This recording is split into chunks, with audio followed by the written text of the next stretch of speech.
Welcome to special analysis. నేను రమా మండవ. ఈరోజు అనాలిసిస్లో భాగంగా మనం తీసుకోబోతున్న టాపిక్ ఏంటంటే ఒక టైటిల్ కాయిన్ చేస్తున్నాం మనం ఈరోజు అనాలిసిస్కి. తాడేపల్లి వద్దు బెంగళూరే ముద్దు అని చెప్పి కూడా ఒక టైటిల్ పెడతాం జరిగింది. ఈ టైటిల్ చూసిన వాళ్ళకి ఎవరికైనా ఒక క్లారిటీ వస్తుంది, ఈ టైటిల్ పెట్టింది జగన్మోహన్ రెడ్డి గురించే అనేసి. అవును, జగన్మోహన్ రెడ్డి గురించే మనం ఆ టైటిల్ పెడతాం జరిగింది.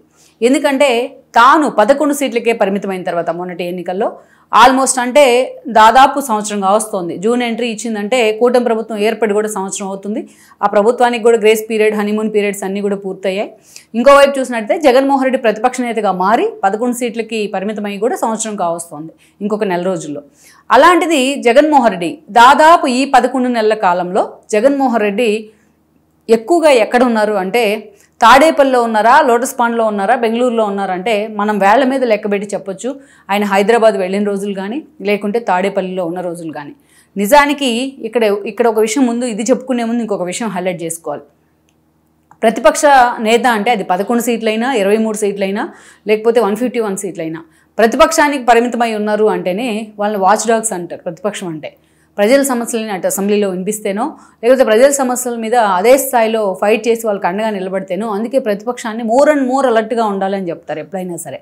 అధికార పార్టీ అధికారంలో ఉంది కాబట్టి కొన్ని ఇష్యూస్ మీద ఫోకస్ పెట్టలేకపోయి ఉండొచ్చు.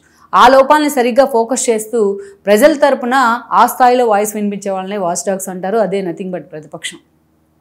అలాంటి హోదా వచ్చింది జగన్మోహన్ రెడ్డికి. అది 11 సీట్ల లేకపోతే తనను అవమానిస్తారని అసెంబ్లీకి అదే ఒక పెద్ద తప్పు, అసెంబ్లీకి వెళ్ళకపోవడం అనేది. ఆ విషయంలో ఆ పార్టీ ఎమ్మెల్యేలోనూ చాలా అసంతృప్తి ఉంది. దాన్ని మనం పక్కన పెడదాం ప్రస్తుతానికి. కానీ అవకాశం వచ్చినప్పుడైనా సరే తన పార్టీ నేతల్ని పలు ఇష్యూస్ మీద ఆయన మాట్లాడించవచ్చు. తను వెళ్ళకపోగా తన పార్టీ ఎమ్మెల్యేని కూడా ఆయన అసెంబ్లీకి వెళ్ళనివ్వట్లేదు. ఇదంతా చాలాసార్లు మనం డిస్కస్ చేసాం. కానీ ఈరోజు చూసినట్లయితే పూర్తిగా ఒక ఇష్యూ తీసుకుంటే ప్రభుత్వాన్ని ఏదైతే మనం చూసాం, తిరుమలలో లడ్డు వివాదం కావచ్చు, ఆ తర్వాత తిరుమలలో తొక్కిసలాట చోటు చేసుకున్న వివాదం కావచ్చు, లేకుంటే ఇంకొక ప్రభుత్వ పాలసీల మీద మేకింగ్ డెసిషన్స్ మీద ఇప్పుడు గ్యాస్ సిలిండర్ల దగ్గర నుంచి అనేక ఇష్యూస్, అమ్మ ఒడి దాకా అనేక ఇష్యూస్ మీద, లేకపోతే ఫ్రీ బీస్ ఏదైతే బస్సులో ఫ్రీ టికెట్స్ అన్నారు చంద్రబాబు నాయుడు, ఇంకా దాన్ని ఇంప్లిమెంట్ కూడా చేయలేదు కూటమి సర్కార్. ఇలా అనేక ఇష్యూలు ఉన్నాయి. కేవలం జగన్మోహన్ రెడ్డి ఒక దుర్ఘటనకు సంబంధించి వెళ్తేనో శవాలను రాజకీయం చేస్తున్నారని టీడీపీ విమర్శిస్తూ ఉంది. సరే, దాన్ని పక్కన పెడదాం. కానీ ప్రభుత్వ పాలసీల విషయంలో చాలా ఇష్యూస్ ఉన్నాయి అడిగేందుకు. ఈవెన్ అమరావతిలో మోడీ పర్యటనకు సంబంధించి కూడా చాలా సందేహాలు టీడీపీ నేతల్లోనే ఉన్నాయి. సో అలాంటి వాటిని ఫోకస్ చేసే అవకాశం నిజంగా జగన్మోహన్ రెడ్డికి ఈ ప్రతిపక్ష నేత హోదా అనేది ఒక గోల్డెన్ పీరియడ్. ఇప్పుడున్న ప్రతిపక్ష నేత హోదా అనేది అంటే ఆల్మోస్ట్ సంవత్సర కాలం ఆయనకి కలిసి వచ్చింది. బట్ ఆ సంవత్సర కాలాన్ని అటు అసెంబ్లీలో కావచ్చు ఇటు బయట కావచ్చు ఆయన వేస్ట్ చేసుకున్నట్టే అనుకోవాలి. ఎందుకంటే ఇప్పటిదాకా జగన్మోహన్ రెడ్డి ఎన్నో ఇష్యూస్ ఉన్నప్పటికీ, కూటమి వైఫల్యాలు కావచ్చు, కూటమి ప్రభుత్వ పరంగా పాలనలో ఉన్న లోపాలు కావచ్చు, జగన్మోహన్ రెడ్డి సర్కారు హైలైట్ చేసింది, ఎమ్మెల్యేలు కానీ నేతలు కానీ మాట్లాడింది అది కొద్ది విషయాలనే చెప్పుకోవాలి. ఈవెన్ వాళ్ళ ఫ్యామిలీకి చాలా క్లోజ్ అసోసియేట్ అని చెప్పబడుతున్న ఉండవల్లి కూడా జగన్మోహన్ రెడ్డి అసెంబ్లీకి ఎందుకు వెళ్ళటలేదని మాట్లాడుతున్నారు. సరే, ఆయన వెళ్ళటలేదు, ఆయన వెళ్ళాలనుకోవట్లేదు, తను గిల్టీగా ఫీల్ అవుతూ ఉన్నారు, తనకు అవమానం జరుగుతున్న ఆలోచనలో వెళ్ళటలేదని అనుకుందాం. ఎమ్మెల్యేలు కూడా వెళ్ళనివ్వట్లేదు, అదొక బ్లండర్ మిస్టేక్. కానీ తాడేపల్లిలో ఉన్నారైనా చాలా ఇష్టంగా ఆయన లోటస్ పాండ్ నుంచి తాడేపల్లికి మూవ్ అయ్యారు. దాని సీఎం అవ్వక ముందే మూవ్ అయ్యారు 2019లో. చాలా ఇష్టంగా తాడేపల్లిని ఒక ప్యాలెస్ లాగా కట్టించుకున్నారు. కానీ ముఖ్యమంత్రిగా ఉన్నన్ని రోజులు కూడా ఆయన సెక్రటేరియట్కి, అసెంబ్లీకి అట్లా వచ్చిన సందర్భాలు కూడా చాలా తక్కువే ఉన్నాయి. ఏ బటన్ నొక్కుడు కార్యక్రమానికి తప్ప, అది కూడా హెలికాప్టర్లో వెళ్ళడం తప్ప జనం మధ్యకి వచ్చిన సందర్భాలు కూడా చాలా తక్కువ. సో ఎక్కువగా తాడేపల్లికే పరిమితం అవుతూ వచ్చారు ఆయన. మొన్నటి ఎన్నికల్లో 11 సీట్లకు పరిమితమైన తర్వాత ఈరోజు తాడేపల్లిలో కూడా ఆయన ఉండేందుకు ఇష్టపడట్లేదు. ఏదైతే బెంగళూరులో ఆల్రెడీ ఆయనకి యలహంక బిల్డింగ్ ఉంది అక్కడ. సో అక్కడ బెంగళూరులోనే ఎక్కువసేపు ఉండేందుకు కూడా, ఎక్కువ రోజులు ఉండేందుకు కూడా ఆయన ఇష్టపడుతూ ఉన్నారు. అలా అని మనం చూసినట్లయితే గతంలో మనం చూస్తే జగన్మోహన్ రెడ్డి ఓడిపోయిన కొత్తలో బెంగళూరులో ఉన్న సమయంలో ఆయన డీకే శివకుమార్తో మంత్రాలు జరుపుతున్నారు, కాంగ్రెస్ అధిష్టానానికి దగ్గరయ్యే ప్రయత్నం చేస్తున్నారు, బీజేపీ టీడీపీ అలయన్స్లో ఉన్నాయి కాబట్టి బీజేపీకి దూరం జరుగుతున్నారనే ప్రచారం జరిగింది. ఆ ప్రచారాన్ని ఖండించే ప్రయత్నం చేశారు కానీ వైఎస్ఆర్సీపీ నేతలు. బట్ ఈరోజు జగన్మోహన్ రెడ్డి మాత్రం తాడేపల్లి కంటే ఎక్కువగా ఆయన బెంగళూరుకే పరిమితం అవుతూ ఉన్నారు. ఇక్కడ ఇంకొక విషయాన్ని మనం హైలైట్ చేసుకోవాలి.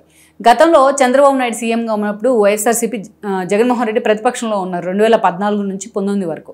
అప్పుడు అమరావతి అని చంద్రబాబు నాయుడు ఏదైతే ఒక రాజధాని ఎజెండాని తెర మీద తీసుకొస్తే అమరావతిలో సొంత ఇల్లే లేని చంద్రబాబు నాయుడు హైదరాబాద్లో సొంత ఇల్లు కట్టుకుంటున్న చంద్రబాబు నాయుడికి ఏపీ మీద ఏం హక్కు ఉంది అంటూ కూడా వాళ్ళు మాట్లాడేవాళ్ళు.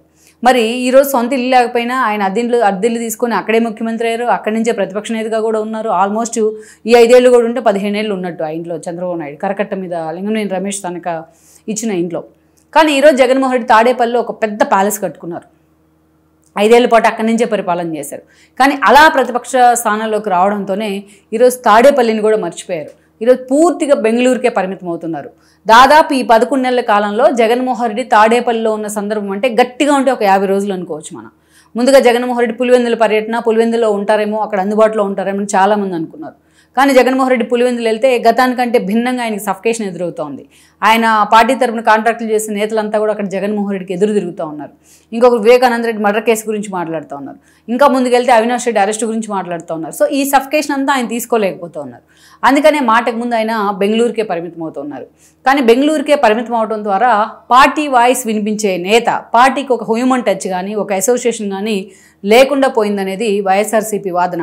ఇంక్లూడింగ్ జగన్మోహన్ రెడ్డి కోటరీ కూడా ఈరోజు అదే అభిప్రాయపడతా ఉంది. జగన్మోహన్ రెడ్డి ప్రతిపక్షంలో ఉన్నప్పుడు ఇంకా అందరికీ అందుబాటులో ఉండాలి. కానీ అలాంటి జగన్మోహన్ రెడ్డి తాము ఏదన్నా ఇంపార్టెంట్ విషయం డిస్కస్ చేద్దామన్నా ఆయన మాటకు ముందు బెంగళూరులో ఉన్న కారణంగా ఆ కమ్యూనికేషన్ గ్యాప్ వస్తుంది అని చెప్తా ఉన్నారు. ఆల్మోస్ట్ వారంలో ఆయన కొన్ని వారాల పాటు బెంగళూరులోనే యలహంకలోనే ఉంటున్నారు. ఎప్పుడో ఉన్నప్పుడు మాత్రం ఆ కొద్దిమంది నేతలతో 1-2 రోజులు మాట్లాడుతుంది తప్ప క్యాడర్ను కానీ ఆ గతంలో ఏదైతే 2014 నుంచి 19 దాకా జగన్మోహన్ రెడ్డి ఏదైతే అంతకుముందు ఓదార్పు రూపంలో కావచ్చు, ఆ తర్వాత 14 తర్వాత ఆయన పాదయాత్ర రూపంలో కావచ్చు, ఎప్పుడు జనంలోనే ఉండేవాడు. ఆయనకి ఏదైనా చెప్పాలనుకున్నా, కోఆర్డినేట్ చేయాలనుకున్నా ఎప్పుడు జనానికి కానీ ఆ పార్టీ నేతలకు అందుబాటులో ఉండేవాడు. సో సీఎం అయిన తర్వాత ఎలాగూ హ్యూమన్ టచ్ అయితే పోయింది. సో ఇప్పుడు కూడా తాను ఇంకా సీఎంలో ఉన్నాననే భ్రమలో అదే కొనసాగిస్తూ ఉన్నారు ఆయన. కనీసం తాడేపల్లిలో ఉంటే ఈ వారం కాకపోతే నెక్స్ట్ వారం అయినా మాకు అపాయింట్మెంట్ దొరుకుతుందని అందరూ ఎదురు చూస్తూ ఉన్నారు. మామూలుగానే తిరుపతి వెంకన్న దర్శనమే ఈజీ జగన్మోహన్ రెడ్డి దర్శనం కంటే అన్న సెటైర్లు కూడా పేలుతున్నాయి ఆ పార్టీలో, ఆయన మొన్న ప్రతిపక్ష నేతగా పరిమితమైన దగ్గర నుంచి. కానీ ఈరోజు కనీసం తాడేపల్లిలో కూడా ఉండకుండా ఆయన పూర్తిగా ఏదైతే బెంగళూరు యలహంకకి పరిమితం అవుతున్న తీరు చాలామందిని ఆశ్చర్యానికి గురి చేస్తూ ఉంది.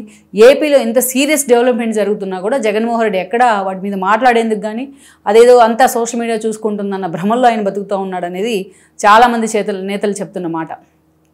గతంలో మనం చూసుకుంటే లోటస్ పాండ్ని వదిలేసి ఆయన సీఎం కావడంతోనే తాడేపల్లికి వచ్చారు. తాడేపల్లిని వదిలేసి ఈరోజు ప్రతిపక్షానికి పరిమితం అవడంతోనే బెంగళూరుకి వెళ్ళారు. రేపొద్దున మళ్ళీ సీఎం అయిన తర్వాత మళ్ళీ ఎటు వెళ్తారనేది చాలామందికి అర్థం కాని విషయం, ఒకవేళ సీఎం అయితే ఇన్ కేస్. సో ఓవరాల్గా మనం చూసినట్లయితే Jaganmohan Reddy more and more అలర్ట్గా ఉండాల్సిన ఈ సమయంలో ఆయన పూర్తిగా బెంగళూరుకే పరిమితం అవుతానని ఆ పార్టీ నేతలు కానీ ఆయన కోటరీ సభ్యులు కానీ తీసుకోలేకపోతూ ఉన్నారు. సో పార్టీతో ఉన్న ఆ అసోసియేషన్ అందరినీ కలుస్తాను పేరున అని చెప్పి కూడా జగన్మోహన్ రెడ్డి ఓడిపోయిన రోజు చెప్పడం జరిగింది. కానీ ప్రాక్టికల్గా మాత్రం అది ఇంపాసిబుల్ అని కూడా ఆ పార్టీ నేతలు అంటూ ఉన్నారు. మరి ఈ విషయంలో జగన్మోహన్ రెడ్డి మరి తాడేపల్లి మీద ఎప్పుడు ఫోకస్ పెడతారు?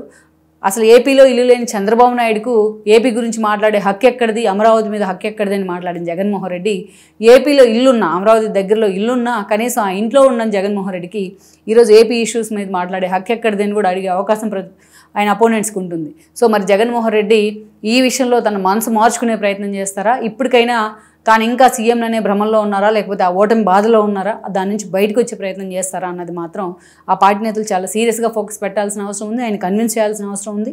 మొత్తానికి జగన్మోహన్ రెడ్డి ఎప్పుడైతే యలహంకను వదిలి పూర్తిగా తాడేపల్లి మీద ఫోకస్ పెడతారో, లేకపోతే స్టేట్ మీద ఫోకస్ పెడతారు, లేకపోతే జనంలోకి వెళ్తారు అనేది మాత్రం పార్టీ నేతలు ఆశగా ఎదురు చూస్తూ ఉన్నారు. లెట్స్ సీ మరి ఈ విషయంలో జగన్మోహన్ రెడ్డి ఏ నిర్ణయం తీసుకుంటారనేది మనం చూడాల్సి ఉంది. ఈ వీడియో మీకు నచ్చినట్లయితే please share, like and subscribe R24 Telugu.